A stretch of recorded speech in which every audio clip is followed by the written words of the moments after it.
Um, well, welcome back to Transformational Thursday. It's our second Transformational Thursday, and it's been exciting. For me, it's very exciting to be sharing this whole, series on state of mind and looking at what states we find ourselves in, our behaviors, how they got there, what we're responsible for, in the sense that these things are now my way of life, but they may not have been deliberate, intentional emotions. Some of them have been formed through trauma or how people have treated us, especially in our early years, particularly 0 to 5. We've recap. I'm going to do a quick recap just to emphasize that some of the neocortex, the prefrontal lobe, is not fully developed, or not. It doesn't develop as quickly as the amygdala, and the amygdala often considers the negative before the positive. It's there to create that fight or flight syndrome. It's an important part of our brain, but it's not that section that deals with the executive decisions, the reasoning, the rationale, the critical thinking, the high level perception, and so on. So those things get formed as we get older. And then after the age of 5, around 7 to 9, that's when we developed our emotional intelligence. So you could understand that sometimes we don't know why a particular emotion is in us because it may have happened prior to the ability to associate some intelligence to the experience. So this is why we are the way we are.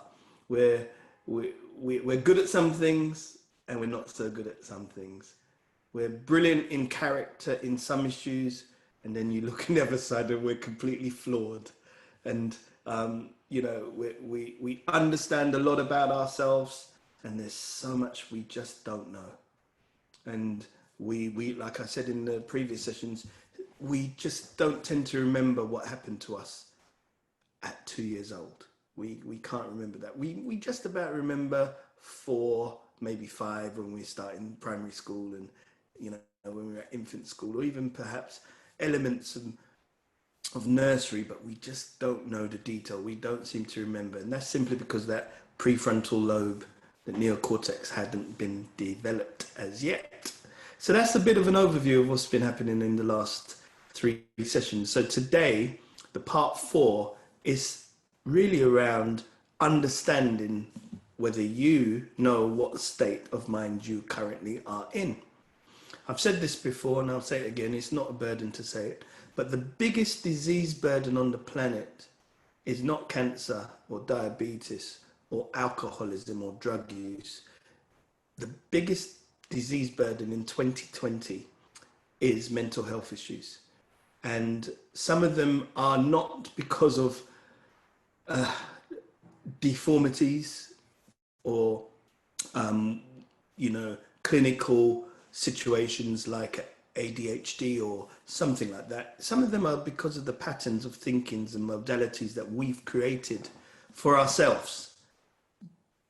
Many of them are environmental conditioning and generational conditioning, and how we were treated as children by our parents or caregivers, etc., etc., etc. And these form behaviors. So that is the nutshell of where we've been in the last 3 weeks, where we are today, and what we're going to be talking about today. So the main emphasis is, do you know what state of mind you're in? Have you paid attention to it? I'm going to work with Ricky this morning. There's some questions that he has kindly prepared for this session. And I just want us to join the dots. We're back to that critical piece of joining the dots, because in today's session, a lot of the previous sessions will make sense. They will suddenly come alive, and I'm hoping that you will have a eureka moment where you consider your life and think, oh my gosh, that makes sense.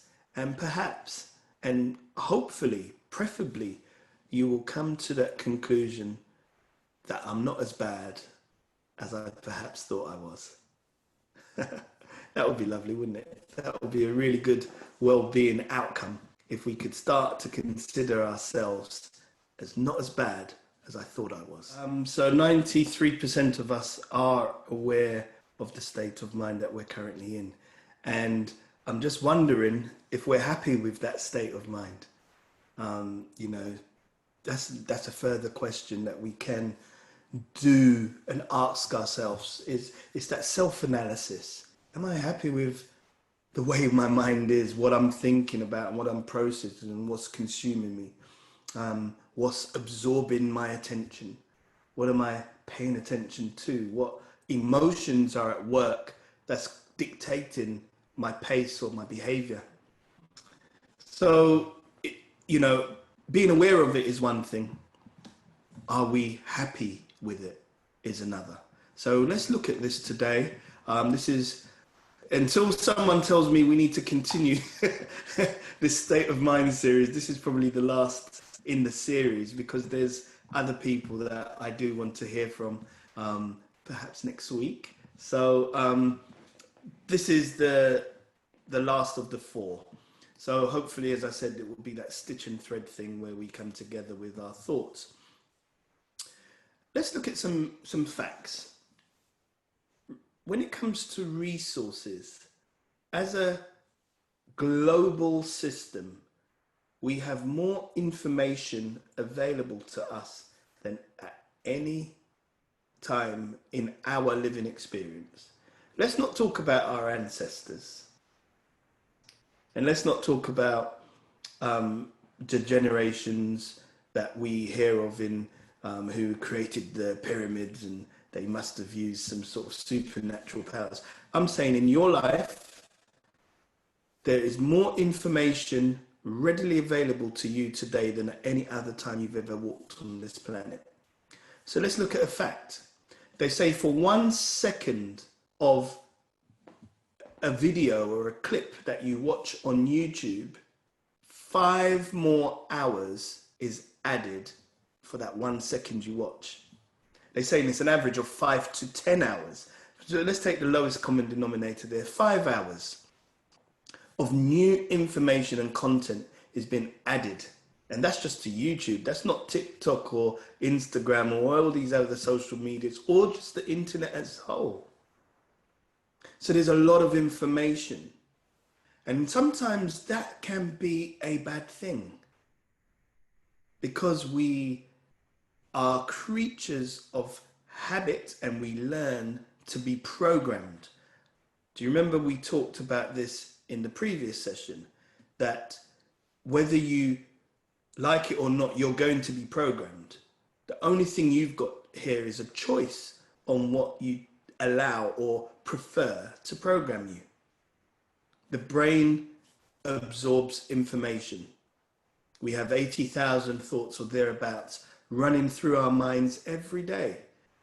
But what are you paying attention to is the things that start to program you. But also, there's that subliminal, that subconscious programming taking place. Remember, I used the example of being on the shop floor and tapping to music that you don't even like. It's just how our bodies are wired and we're created. So why can too much information be a bad thing? Because when someone wants to progress their life or improve their life, it's quite easy to seek out quick wins. And some of those quick wins actually don't create deep roots. They don't actually stimulate a transformational process. They just scratch an itch. And then you think, okay, right, I've got that bit of information. I've got that bit of information over there. I'm not really studying. I'm just getting sound bites and quick tips and hints. But it's not deep. It's not rooted. But I could repeat what I've heard. Yeah? So you may have heard the term think and grow rich, and we can repeat it. But what does it mean? As a man thinks in his heart, so is he. But, yeah, we can all quote that, but what does it mean? So lots of information actually can cause confusion. It can overwhelm us because we now don't know what to focus on because we're bombarded with a lot of information. Some of it is disinformation, some of it is misinformation, and as the President of the United States says, some of it is fake news. It's fake news, right? So we're consumed with a lot of stuff. And remember, a lot of that stuff is designed to put you in a particular state of being. So too much information can lead to confusion. When you're confused, you make wrong choices. And if you're really, really confused, you do nothing. You actually start thinking, well, I don't want to make the wrong choice, so better I don't do anything. And what that does to you psychologically is it increases those vicissitudes in your life, those peaks and troughs, those ups and downs, moments, those spanning of agendas, shifting your consciousness from one thing to another without really learning, without really even paying attention, without really experiencing those different modalities. You've just moved in between them. And the more you move in between them, the more confusing it feels. And then when you stop and you realize how busy and active your brain is, guess what? It can start to cause depressed thoughts. It can start to make you feel below, and that everything is a task and everything is difficult and everything is impossible. So too much learning could be a bad thing. Now, look, I remember hearing this statement, and it comes from one of my favorite books. Ever learning, but never coming to the knowledge of the truth. We can learn so much stuff, but we don't know what to anchor. We don't know what's for us. We don't know what to hold as precious and important and anchor it. So sometimes the very best thing for you comes right to you, and we shift looking for the next best thing because that might be a bit more exciting, or it might be the heat topic or the topic that's trending. And so we shift from where we ought to be to what's the craze or what's the fad or what's the agenda of the day. So that's interesting. Just 1 second of YouTube, of you watching it, 5 hours is being added.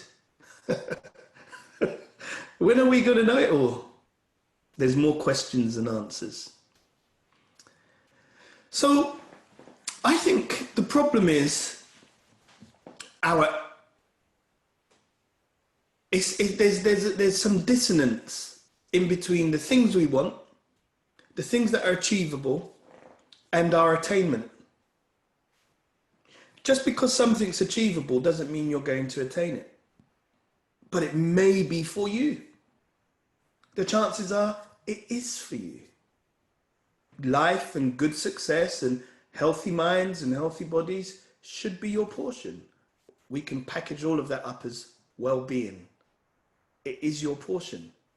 But are we attaining a heightened and satisfactory level of well-being? We asked the question at the beginning, do you know your current state of mind? Does your current state of mind contribute to that level of well-being that you desire? So these are a bit more inner questions. These questions you need to ask yourself.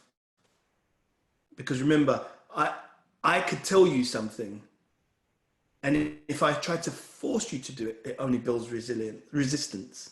So it's something that you have to do on that working piece to figure out, am I thinking about what I want to bring about? Remember, I've said this before, whether you think you can or you can't, you're absolutely right. So I think most of us don't actually have a problem. Most of us, some of us do, but most of us don't have a problem with creating a strategy for your life, with a bit of planning, being intentional, or even creating resolutions. We're pretty good at doing those, especially at the new year. But I've also noticed we're pretty good at doing resolutions at things like funerals. We look at someone's life and you think, oh my God, I gotta change or improve or fix up. Yeah? We can be quite resolute in those moments. We're also quite resolute and intentional on our birthdays. Especially as you get older, you're thinking, crumbs. Ha! There's potentially less days ahead of me than behind me. And then you start becoming a bit more deliberate about your future. I don't think that's our problem. I think the problem we have is the story we tell ourselves about ourselves. We are absolutely brilliant. We're excellent. We're fantastic narrators at telling bad stories about ourselves. Now that's a dilemma. Many of us find it easier to speak positively about another, about someone else. We talk highly of someone else's success or someone we've watched on YouTube and it's possible and it's all right for them. But we're really bad at telling the correct story over our own lives. And as we've discussed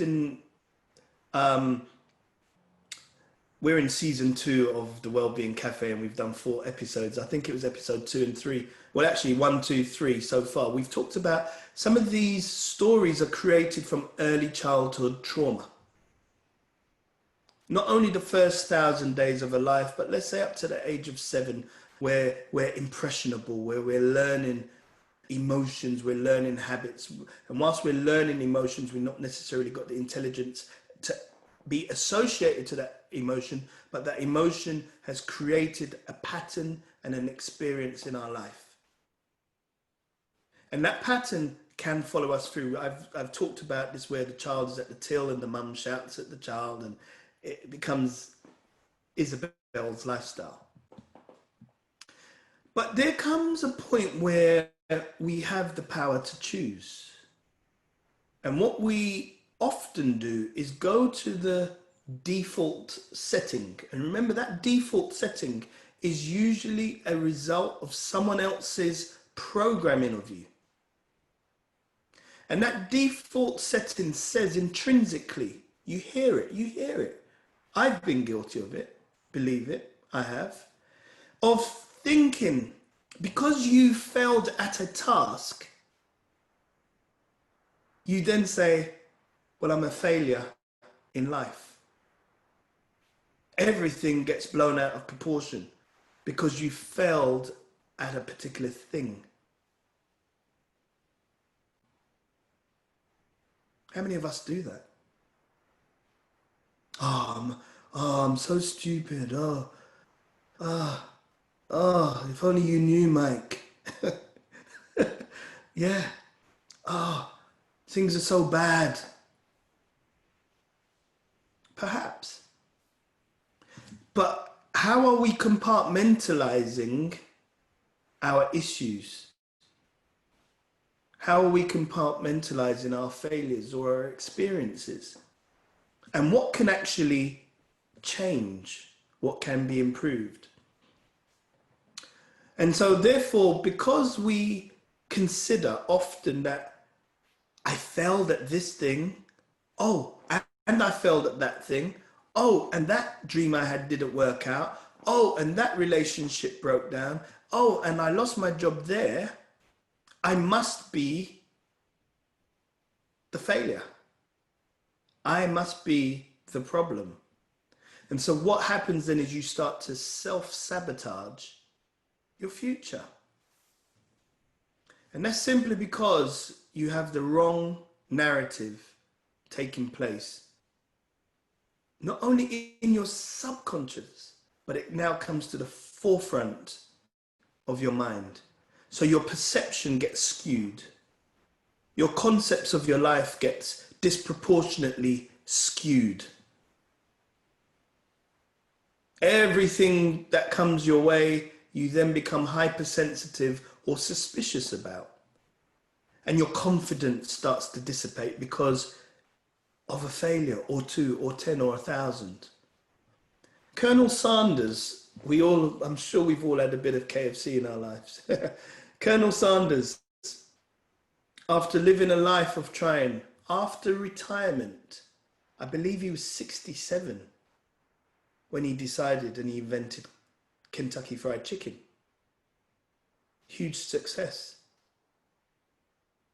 But if he was focused on all the things that failed, I don't even know if we would have had Morley's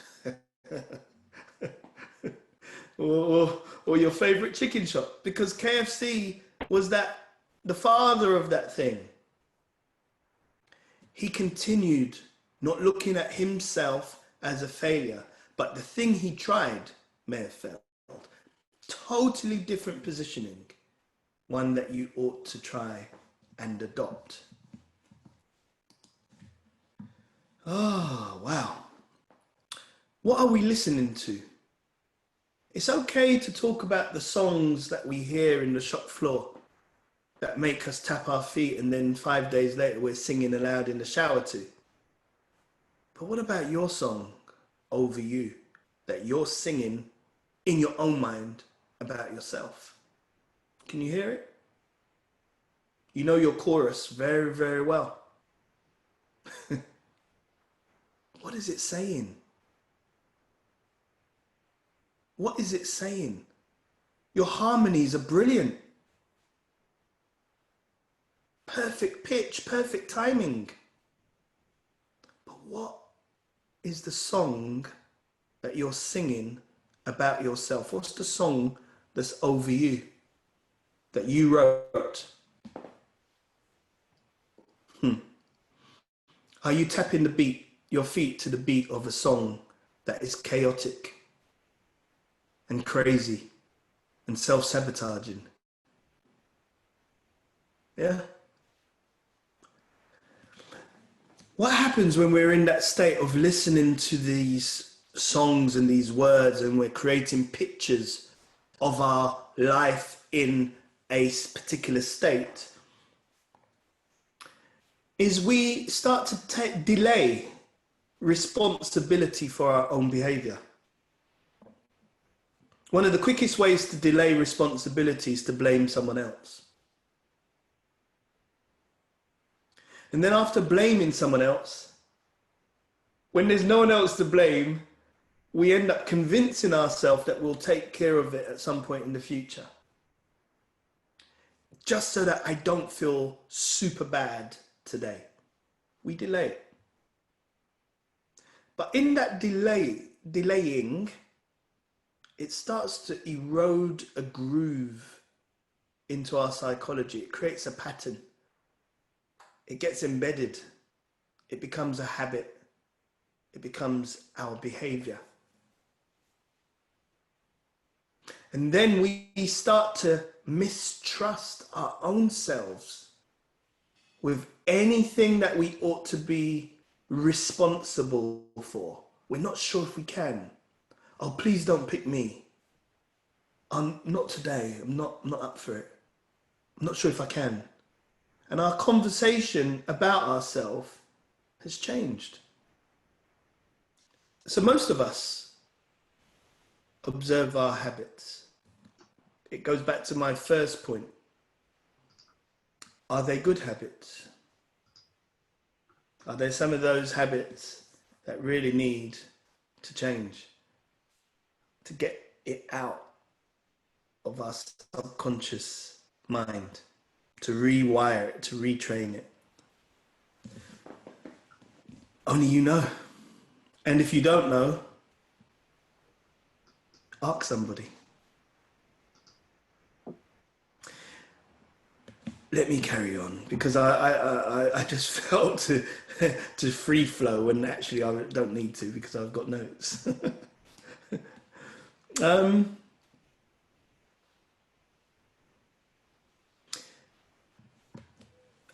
I've been speaking to people recently who seem to be on the edge. And I've heard someone say recently, well, I've done everything to improve my life, and it's just not going as planned. So what happens is we can create a state of mind which concludes convincingly that things just don't work out for me. It's just the way I am, you know. I'm unlucky, or, you know, I've tried a lot of things, I've tried it all, but things just don't work out for me. And then what happens there? It becomes rapidly easier for us to give up on our tasks. We give up on people. We give up on our dreams. We give up on our career. We give up on family or the bigger vision. And the give up doesn't mean you just walk away. It just means each day the attention starts to dissipate until it's just a habit. But it's not focused forming. It's not paying attention to. It's just spinning your wheels. It's treading water. Because you're not expecting something good to come out of it. Where have these thoughts come from? How did they get into your brain? How did they get embedded into your psychology? And what can you do to change it? I've heard Ricky mention this in one of the previous sessions, and I just want to sort of review it and add to it a little bit. We have to come up with a new set of beliefs. What do you actually believe? And I'm not talking about your faith in a God. I'm talking, what do you believe about yourself? And I think it's a good time, it really is, in this unprecedented season, to evaluate what you believe. Exhaustively, investigate it. Look square in the mirror of your soul and ask the questions. Root and branch, reform if necessary. Because what we're finding is that there are some belief systems that we've attached ourselves to that actually don't serve us. They actually don't serve us. They don't serve you, but yet you believe it.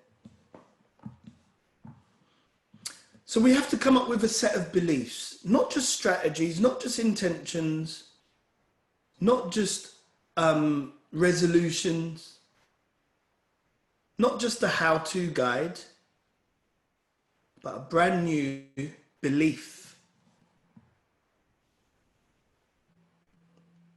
And we use that front part of our brain, that neocortex, where those executive decisions take place, where that critical thinking is taking place, where our rationale is there, and our immediate emotions. We can bring it all to the table and start that sense of investigation, that epistemology, just figuring out the nature of your knowledge. What do you know about you? And what can change? What needs to change? What do you believe about yourself? How important is that? And I don't want you short-circuiting that process of investigating by adding a stimulus in place. By that I mean, and a dangerous ground for me to say this, but we're in a safe space. I don't want you to say, I believe I'm good, for example, because God says so. And whilst that may be true, that's what you believe God says about you, but what do you believe about you? So this is the level of investigation. It's deeper, it's deep rooted. It's your inner inspection that needs to take place. And then we can start to come up with a better value system, a better belief system, which informs your value system. All right? So we're going to start using our active brain rather than our subconscious brain. We're not going to be using the old forms and habits that have made us what we currently are and brought us thus far, which may not be the place where you actually want to be. Because if I ask the simple question, who would like their well-being to be improved? I reckon most of us, if not all of us, would say yes. So there's room for improvement. But sometimes what we're drawing on to improve us is broken. Some of it is not your fault. Some of it is environmental, some of it is experiential. But some of it is just not your fault. But it is your thought, sorry. Slip of words there. So we have to put a sift into our mind and sift out, filter out the things we don't want and discard them. Takes work, can be challenging, may need to speak to a professional, but it needs to be done. And I'm encouraging you to do that. So it's about the story. Tuesday, I talked about the law of conformity. If you hang out with 9 recreational drug users and love hanging out with them, the chances are you'll be the 10th. So in order to change your story, you have to start associating with people who understand your new beliefs or endorse your new beliefs. You have to hang around with dream makers and dream creators, not dream killers. You have to hang around with people who perhaps have done what you're seeking to do, so they become a mentor and a tormentor if necessary. Someone's going to agitate you to be better, to walk that difficult pathway, that disciplined pathway, to become better. What happens is you start to heighten your awareness. You start listening to every single word that comes in between your ears, and you filter it. If it's not good for you, shut it down. Now that may make you act a bit strange, especially in front of people, but that's the level of intensity you need to guard your mind, to garrison your mind. Imagine a bunch of invisible, call it spiritual soldiers, guarding your mind from the junk coming in. Yeah, that's the sort of picture. You've got to put up a wall of resistance around you, because your mind is so fertile that whatever seed you drop in it, it's going to grow. Good or bad. Or indifference, that seed of indifference.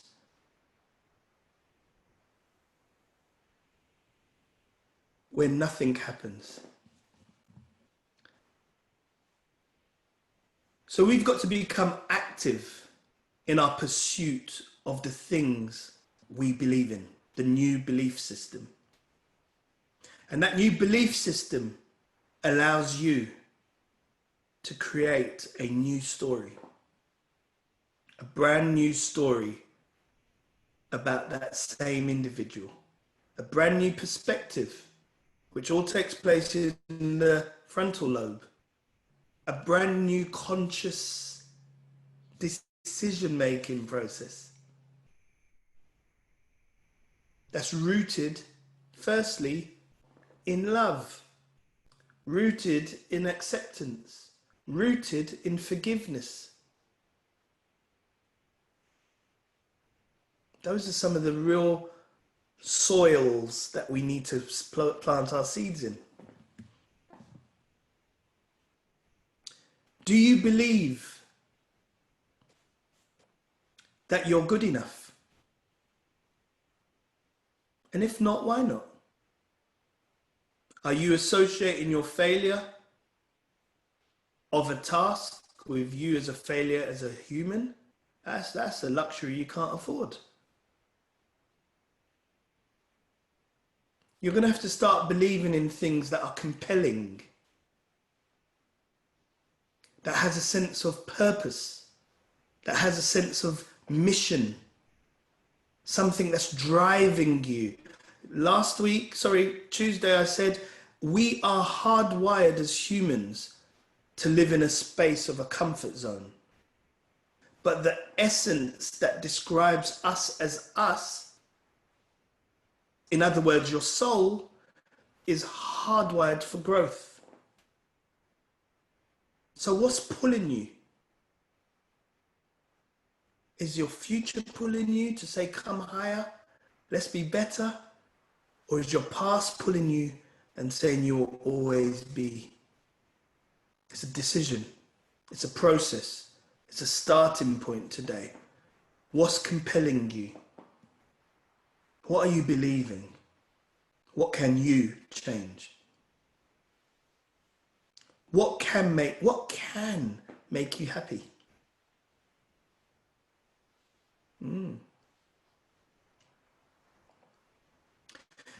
You cannot change what you're not aware of unless you're very lucky and you just happen to do something differently which changes you. But what you need to do is add the right bits of information. You have to take on the right bits of information, and then you have something to work with. What do you know? What do you need to know? What should you know? What do you know about yourself? What are you willing to find out? There's a lot of deep, profound questions. But our faith is usually a result of the information that we hold. And then we choose to believe that information. What needs to be added into that information portal so we can have expanded consciousness, expanded awareness, expanded thoughts of good, of value, of higher belief systems, of better humanity? When you change, the world changes. I'm coming down in my thoughts. It's amazing when we look around and we see people like us flourishing, doing really well. And you realize intrinsically there's something inside of you that says, but I'm as good as that. And then you start asking that age-old question of, well, why them? And if that question of why them is asked in a position of jealousy, then that question is usually accompanied by another question, which is, well, what am I doing wrong? What am I doing wrong? And you see, it's that second question. If that second question is bellowed out from a state of frustration, remember that state? state of frustration rather than an open question for learning and to receive an answer, then you can create a whole bunch of new emotions that you really don't have the capacity for. That's very dangerous. You can have a whole bunch of an invasion of emotions that overwhelm you, which convinces you that you must be doing something wrong while everyone else is flourishing, which could lead to, well, what's wrong with me? Which leads to things like, well, surely I don't deserve it. Or God doesn't want it for me. Or I'm not good enough. And it's just simply because you've asked the question in the wrong state. So it gets amplified. Often we spend far too much time in the wrong state of mind, focusing on what we don't want. And guess what? It gets magnified. That's how powerful our brains are. So I'm going to leave you with 3 things that I think we should do. I've got lots of more notes, but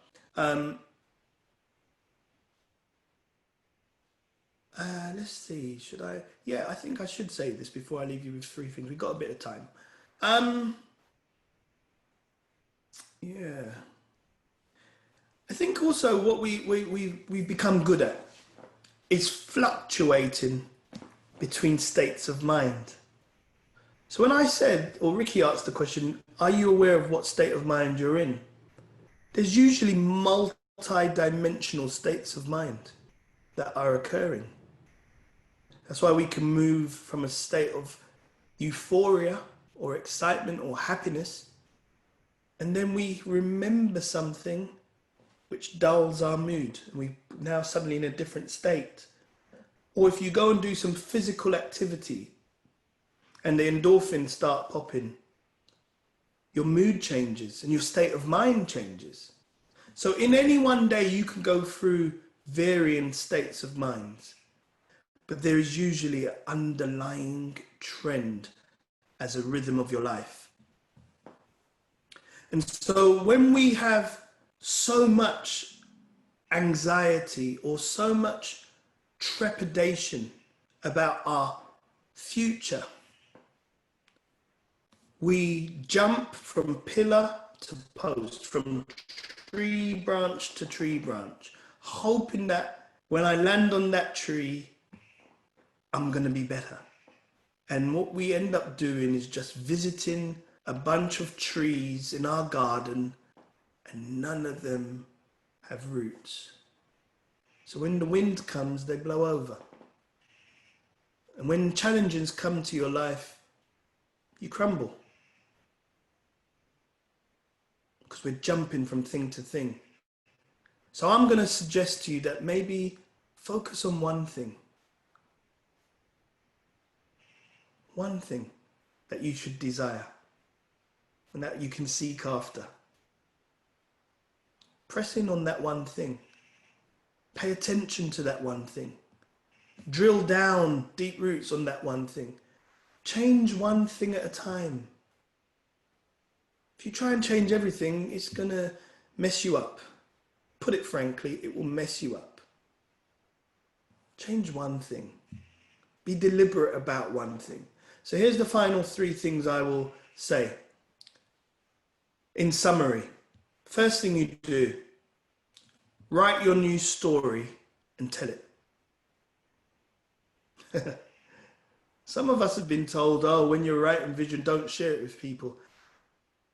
Listen, there's space and time for that sort of thing, but write your story, your version of you, and start telling your story. As I've said earlier, be around the right type of people that recognize the truth of your potential Be around vision makers and not vision killers. The second thing you must do is believe your story. Sounds so obvious. But do you believe the story, especially the one of your future potential? The good story, the great stuff. Start believing the best version of you. And you know, once you start establishing those beliefs, they will become actualized until they become knowledge. When you know something, you don't need to believe it. You don't need to hope for it if you've already actualized it and you know it. Think about that. When your belief about you is strong enough, you won't be searching for purpose and meaning anymore. Jumping from one thing to the next, hoping that you will find yourself. So that's the second thing, believe it. And the third thing to do in shifting your mind state is stick to it. Stick to it. Keep doing what works. Keep believing what you believe is good. Use this as an opportunity to allow the thing that you stick to erode and eradicate and evict and eject the other part of your story that no longer serves you. When I was writing these notes, I pressed delete a number of times on my keyboard, a number of times, because I'm writing and I'm creating. Oh, but that doesn't make sense, delete it. That's a posture we should have. Delete the story or the part of the story that doesn't make sense. Some of these sentences that we have in our narration, delete them. And remember, you can only work with the information that you've gathered. It may be necessary for you to study a bit more, to read a bit more, to seek beneficial relationships so that you can improve this wonderful neocortex of yours and those executive decision making. Think about what you're letting into your mind. It's extremely fertile. Thank you, everyone. And I just want to now open up to this conversation, because I think we're all on the verge of shifting into this new state of consciousness that we've been asking for. I was intrigued. I was just reading the chat, because obviously whilst I'm speaking from my notes, etc., I can't look at the chat that quickly. But Madhu, you said something that really struck me, and you talked about quiet time in your own language. I'm fascinated with what that does for you, and perhaps what are you thinking in your mother tongue. Would you be kind enough to share some of that thoughts with us, Madhu?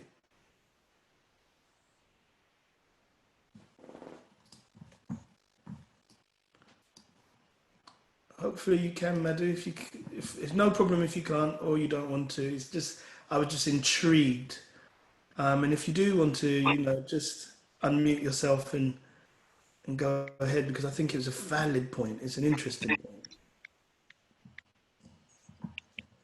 Sorry. There you go. Thanks, Madhu. Hello. Hi. Good morning. Sorry. Yeah, I don't know how this. It just started. Thank you for asking me to participate a little bit more. It just started during the beginning of the lockdown, and I don't know. I just thought, why not do this? So normally I would do my quiet time in English and read the Bible in English only and whatnot, and I do it on my own. But this time I thought, okay, I've got a Punjabi Bible. I think I'll complement the English reading with the Punjabi reading, which is my own language.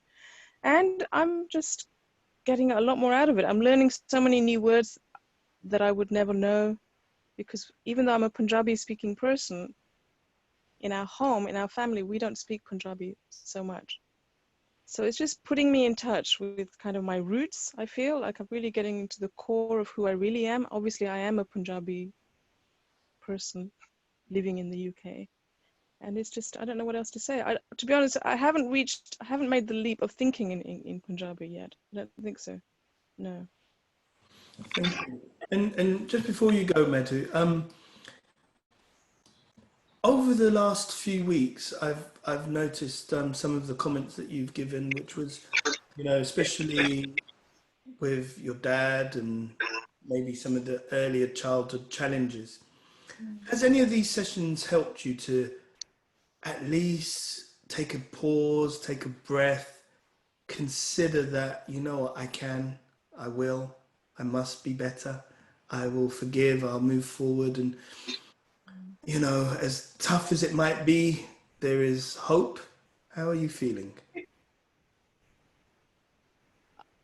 I'm very thankful for this cafe, because it really has made me realize that I'm kind of, it's a habit to hold on to this idea that, oh, my dad wasn't there for me. And I'm not going to go into the details right now, but, Yes, of course. blah, blah, blah. And it's dominating my thoughts, it's there. Like, I've allowed it to stay there. My dad passed away when I was 18, and I'm now in my 50s. So for some reason, I've allowed it to just linger in my identity or something. And just that after the last session, to be honest, I was crying, because I came to a realization that I'm kind of just, it's a crutch. I'm using it as a crutch. I know I need to move on. I need to grow. I need to move on from this. So definitely your sessions have helped I can't even put it into words. Like, it really made me come to that realization that I need to let go of this pain, Yeah. Thank you, Madhu, and that's very brave. And I think you're well on the right path. You just keep Mm, giving yourself permission right. to accept some things that you can't change and change the things you can. But start in that place where you are being kind to you. If anyone can be kind to you, it can be you. All right. So start from that place, and I'm glad that you're in these sessions. You're in a safe space. You've got brilliant minds. Remember, we just talked about that whole law of that familiarity, where we are in that same space and we're saying the right things. We're edifying each other, building each other up, and even your contributions have helped me. So thank you also. All right. You're so welcome. Thank you. Thank you very much. Thank you. I'll give you a hand clap for that one. Thanks, Mehdi. And welcome to Jane Dickens. Jane said it's her first time here. Welcome, Jane. I'm hoping you've enjoyed the sessions. And Jane's also asked Ricky if she can get access to the previous 3 sessions she's missed. Jane, the answer will be yes. We haven't put up my previous sessions. And for some reason, I've just taken it as granted that those I'll put up the special guests sessions. But yeah, I think I'll put these ones up, the last 3, and this one making the 4th one. We'll gather them and put them up. And thank you. I'm glad you've enjoyed the session. And to Lisa and Liza again, all the way from the Philippines, and Lurleen. Lurleen, you've always got a great story. Could you talk with us this morning about how we can perhaps rewrite a story? You are a songwriter, Lurleen, and so you understand the power of words and how they can impact people's behavior. And it's great that we sing other people's songs, and we sing love songs, we sing mood songs. But what if we could write a song about ourselves? What do you think? Do you think that could happen, Lurleen? Wow. Growing up, as you know, I grew up in a home that was not really conducive to what a child should experience. I grew up in a home where we were well, I was molested at 14, but before that, growing up in where we were abused by my father. And for a long time, I suppressed my feelings, you know, going through what you were talking about, how our environment, childhood environment, shapes us as an adult. And I became, oh, what's the word? Um, you know, when you kind of go into yourself, and my mother mistook that for being a quiet person, yeah. And obviously, with all the internalizing of everything, you kind of come to a place where you're stuck. And I remember when my father molested me when I was 14, I chose not to cry. So for 10 years, I went through life. I went on to music college, not crying, you know. And so there was times when somebody would say something and it would trigger, you know, an emotion, you know, anger or whatever, and I'd just blare up. And I remember when I was 20, when I was in my third year at music college, my sister said to me, "You need to share your experience with your professor." Because the times when you know, you're singing songs, sorry, I'm a musician, went to music college for those who, you know, are listening. Um, when you know, you're a musician, you're meant to express yourself, your emotions through your music, and especially with singing, you're singing lyrics, you know, you're singing a love song, you're meant to be able to put that across. And my professor said to me, she goes, "Oh, you've got a nice voice, but I can't feel any emotion in your singing." And what my sister said to me, "You need to now share your experience with your professor."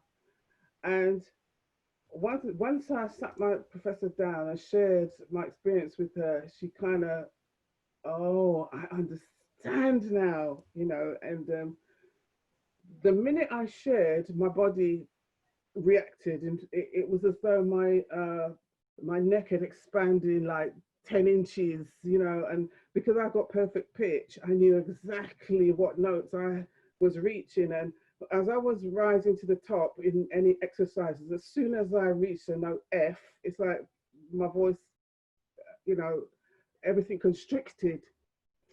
So she sent me along to a laryngologist to put a camera down my throat and said, "I can see nothing that's there troubling you. You have to get over whatever it is that's causing this and get on with your life." The minute I kind of, you know, how can I say? The minute I kind of told my story, if you like, it's like, you know, they say about the expression that says, "Tell the truth and shame the devil," right? And it was as though it's like, okay, you've told the truth now. Now I'm going to hit you with all the various problems physically, you know. And so for 3 months, I wasn't allowed to go, or I was told, "Don't go to choir practice, don't go to the music, you know, any music lessons, singing lessons, just so you could take time to get over it."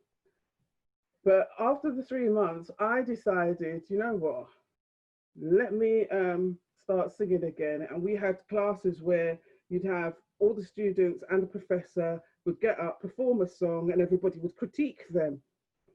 And the minute I stood up to sing, my legs started to shake, my lips started to shake, you know. And what I did, it was rubbish, right? And basically, the professor in the class, in front of everybody, said, "That's rubbish. What, you know? What do you think you know you were doing?"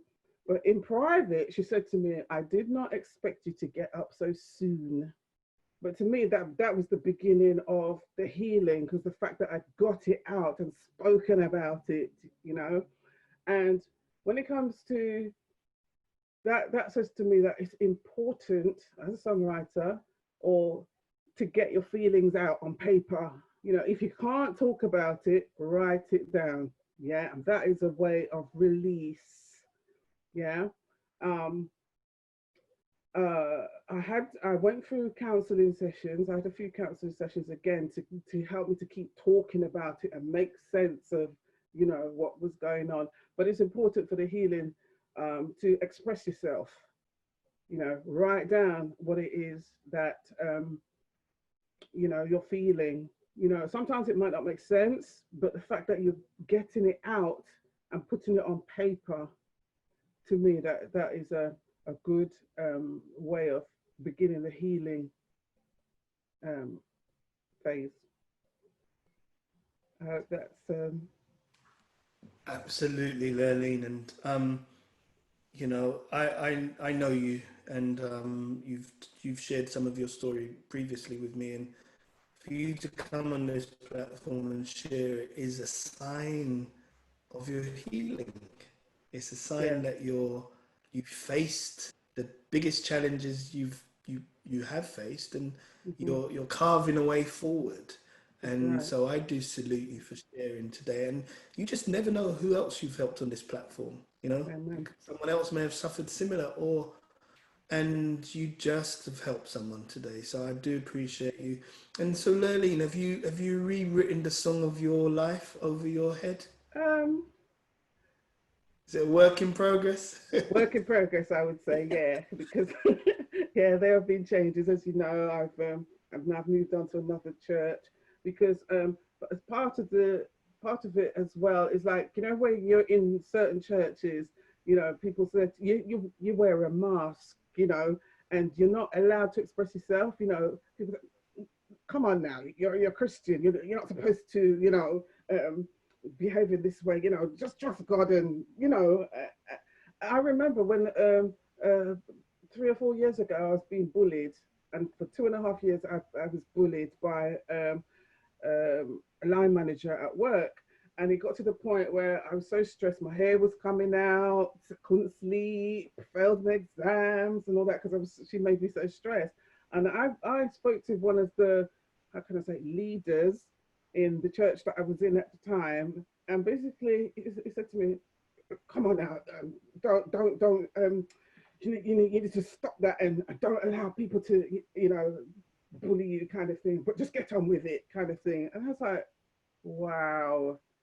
So basically, when I'm going through my stuff, I know who not to come to ask for any advice or, you know, any comfort. And that basically, you know, and you got people who say to you, "Look, I've got stuff going on in my life, but people wouldn't know about it because, you know, I just, you know, I come and I'm praising God, so people don't need to know." And it just turns you into, oh gosh, it's almost a schizophrenic, spiritual schizophrenic. You know, you've got these two faces, you know, and to me, that's not truth. You can't be like that. You're either one way or the other.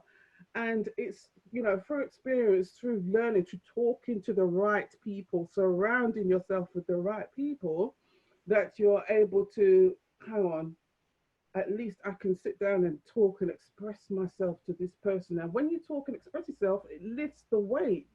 You know, the Bible talks about laying aside every weight, you know, and it lifts the weight off you. And so you're able to move on.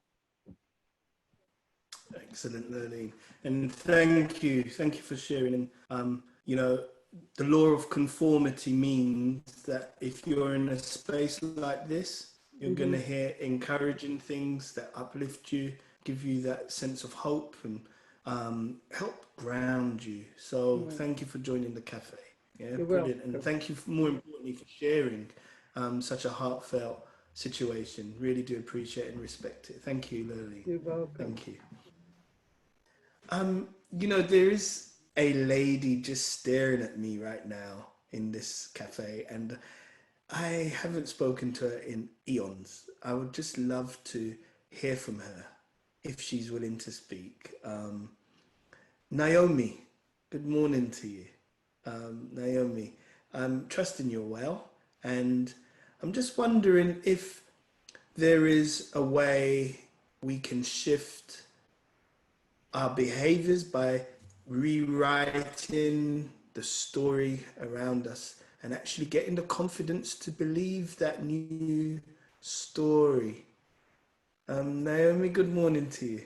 Sorry for throwing you in the deep end, but I just sense that you've got something to tell us this morning. Good morning, Mike. Good morning, Naomi. I'm a kind of shy person. Growing up as a child was really a difficult situation. And I come up from this family wherever the culture believes women are just to work, to be in the kitchen, like to marry and give birth to children. And my father never believes that a girl child should go to school. And growing up as a child, I have to struggle even to go to primary school. In fact, I was like always said that I want to go to school, I want to go to school. But my dad wouldn't allow me to go to school. So I remember it's his friend that paid my school fees the first year I went to primary school. And it was all a struggle and struggle, to the extent when I got to like JS3, he said to me, now you can write your name, so you look for husband and marry. So I said, I'm still a child at that age, I can't marry, but that's what he believes. But I struggle to get through that. So sometimes when I think about that, I've got a daughter, so I wouldn't want my daughter to go through such, so I tried all I can, like to see my daughter goes to school, do whatever she wants to do in life. So I sometimes I think about this, sometimes I sit down and cry. I feel low. If my dad would have sent me to school or do good things for me, I would have been somewhere else, nowhere at this level that I am. So that has really like motivated me to do that to my child. What I didn't have, the opportunities I didn't have for myself, I can do that to my child. So that's the rewriting of my story for my own child. And I thank you for this cafe. It's really like building me up every day, all the time. I'm a shy person. I don't really talk. I feel like coming out to speak in among people. It's a kind of like, I feel somehow, but thank you for allowing me to say something, for moving me up to speak. Thanks very much. Thanks for everyone in the cafe. Thank you all. Thank you, Naomi. Thank you Yeah. very much. Thank you for sharing. And may your daughter really be successful. All right. Amen. Well done Thank to you. you. Thank you. Yeah.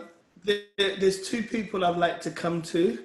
I can see another person, even though it's just a picture, just staring at me. June Mensah, you've been on the CAF before. You're senior midwifery, I believe a lecturer as well in that whole field.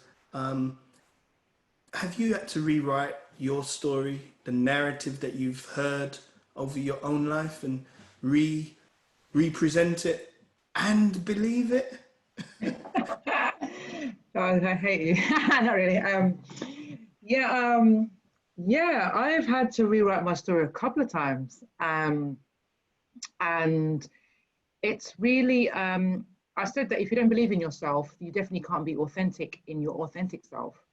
And you can't be courageous and walk in that transformation if you don't take the action to actually evaluate every day the mistakes you make, because your mistakes are your message. And I believe that sometimes you think your mess is, no one wants to know about your mess, and it's like you're not perfect and you're not. I mean, I used to battle. And learning will understand this. I used to battle with saying that I'm not really good enough. Like, I can do my bit, but I don't feel I have the same flair as somebody else may have. And what I had to rewrite in that is that I'm not anybody else. I'm just me. So my authentic self is what people want to see. They don't want to see me acting like somebody else. They want me to be me. And so I embrace being me all the time. I'm not ashamed to be June right now. So as I write, so I was saying to learning that writing has been a healing thing. You can put everything on the pages because you can just pour it out and you don't have to worry about it. It hits the page and it's there. But if you don't share that story, then you don't improve. because somebody else out there needs your story to survive. Somebody else needs your story to get up off the floor. You can only, if you're on the floor, you can only go no lower. So you might as well try and rise up. So every story has a message, and should, I hope, I mean, you know, the platform that you've got, people sharing, it is a comforting space. It's a good space.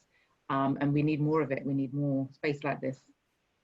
Oh, thank you, June. Thank you, June. Your last statement there reminds me of what Les Brown says. He said, if you're going to fall on your back, so at least you can look up and see where you can go. All right, so thank you for that. Brilliant. And thank you for everyone else who's been so kind to everyone who's commented. You know, Madhu, you're tempting me to do series 5 and 6 because I know you've got things to say, and there's others in the room that if I called on them, their stories will stimulate us. So, who knows? Maybe next Tuesday and Wednesday we'll do 5 and 6. But there's a lot to say. There's a lot to say. Auntie Fiona, I'm just wondering if you could share a thought this morning on perhaps how we could manage some of the states of mind, especially during traumatic episodes, and how we can potentially rewrite a story going forward. Good afternoon, all. Wow, so much has been said, especially from June. That's such a hard act to follow, really. What she said was very powerful. In terms of being able to rewrite, first of all, you need to acknowledge the fact that change is needed, that you are not in the place, that you are not comfortable in the place that you are right now. And from that recognition, dig deep, dig really, really deep to figure out why. Going back to what Ricky said in season 1, you have to figure out your why. Because if you don't, I'm sorry, are you hearing the sirens? It's okay. Yeah, if you don't know your why, then what are you doing? What's the point of what you are doing? And where do you go from this point on? And sometimes you're going to need help. Very often, it goes back to childhood. Very, very often, more than we like to admit. It goes back to childhood. It goes back to what we were told, the messages, as you said, the messages that we've received, that we've absorbed, and that we've grown with and grown into without recognizing. And that develops as a mold. But molds can be broken, and you reshape your own with help. Once you've found your path in the past, you can figure out your way forward to the future, and you can reshape your mold. You're going to need help to do it. It's not something you can do easily. I have rewritten my story. I still have writing to do. There's still areas that I know need to be touched and have yet, I've not gone there, but I know that they're there, and that makes a difference for me, because before I was completely unaware, and it was pushing me in directions, it was tearing me apart inside, literally. And I was not comfortable with the person that I was, and needed to change. And there's nothing wrong at all with literally restarting, resetting yourself, rebooting your life, because it's yours. You're entitled. So it takes courage. It takes dedication to yourself. It takes authenticity and honesty. And it takes the right people around you. That is so, so crucial. The right people around you. You're not always going to be able to choose. Sometimes they're your family. And that is probably where the initial problem began. But having the knowledge of where your issues are stemming from will safeguard you to some extent against what you're being fed, even as an adult. And once you start seeking out the right people and the right environment, then you're shoring up your defenses, and you're stronger within yourself and without to move forward, one step at a time. Be kind to yourself. All of it's been said. Be good to yourself. Treasure yourself and take it one step at a time. Thank you, Fiona. I think you've summarised the sessions adequately. Brilliant. Thank you, everyone. I tell you what, we've increased our sessions from 1 hour to an hour and a half, and it still feels like there's not enough time. There's so much to be discussed and shared, and we're engaged. But I'm hoping that you are stimulated, rather than just challenged, but stimulated to do you, to rewrite your story, if necessary. I like what Fiona said. There's still some more writing to be done. That's fine. But be brave enough to start. And June mentioned writing it down. That's paper dialoguing. That was our very first session we started with.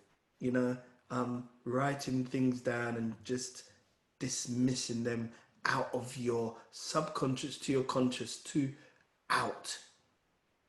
And replacing those modalities with creative, better, healthier thoughts. It's some work that we must do. Pity we didn't get taught this at school. We might be better adults today if we really were taught these things in this caring and potentially counselling type of environment, or coaching environment, so we become better. Unfortunately for some of us, it's usually when we're in our 30s we start thinking a bit more coherently, but by then many patterns have been formed. So the process does take time. And so I'm just going to ask, if you found today's session helpful or useful or informative, or it's helping you to grow and move forward so you can think well, live well and be well, could you give the cafe, not just me, because it's all of us, the cafe, a thumbs up? Thank you. Thank you very much. Brilliant. And I think what we could do better, as you see, we're not charging for this. We're giving out information. If there's someone you think could benefit from this sort of information, you know, who may not want to go counselling, who may not want to, or may not have the money for a coach, or you just think actually they could just do with hearing something, invite them. Find someone, invite them and bring them along. And thank you to everyone who has invited people. And to our first time visitors, Jane and so on, and the second time visitors, really great to have you on board.